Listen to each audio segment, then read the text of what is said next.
محترمو ناظرینو او کتونکو په مسلمان کې چې کومه دا قیمتي څیز د ایمان دی او د ایمان دا چې کله د انسان مسلمان والا پوره وي نو د الله په نسبت باندې ډېر نږدې انسان دغه وي. نو حاضرینو داسې یو عمل مونږ او ستاسو کې هغه ډېر عام شوی دی چې هغې باندې مونږ ایمان چې کومه ده لږ لږ خرابېږي او ختمیږي.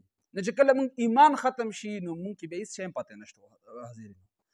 او نبی علیه السلام مبارک فرمایي چې کلم انسان ایمان خرابېږي دا په کینه کولو باندې خرابېږي.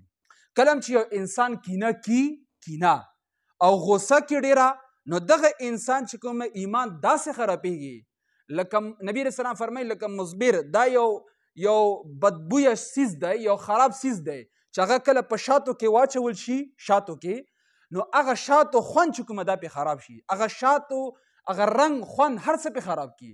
نو همدارنګې نبي علیه السلام د دغه مثال چې کوم د ایمان سره ورکړی دی چې همدارنګې لکه څرنګې مزبر د شات خرابوي خوند ورسې وله خراب کړي همدارنګې د انسان چې کله کینه کړي دغسې ایمان چې کومه دا خراب شي.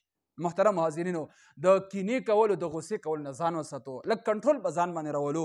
که وکتلی شي جګړې شوې په کور کې فساد شو ورور سره چې کومه جګړه شوه ښځې سره نالګي شوه او جګړه شوله په کور کې بچو سره شوه ملګري سره شوه علاقه کې شوه په نه څه خبره باندې مونږ چې کومه ده کینه وکړو. حاضرینو ډېر صبر پکار دی ډېر په ځان باندې کنټرول پکار دی ځکه چې په دغه غصې کولو باندې د مونږ چې کومه ایمان ده خرابېږي او په دغه ایمان چې کله مونږ خرابېږي په مونږ کې بیا هېڅ شی هم پاتې نه شو. حاضرینو نو د غصې کولو نه ډېر ځان وساتو او ډېر په نرمه خبره باندې خلکو سره خبرې خلاصوو. رب عزالجلال دې مونږ د کامل ایمان برخه نصیب کړي.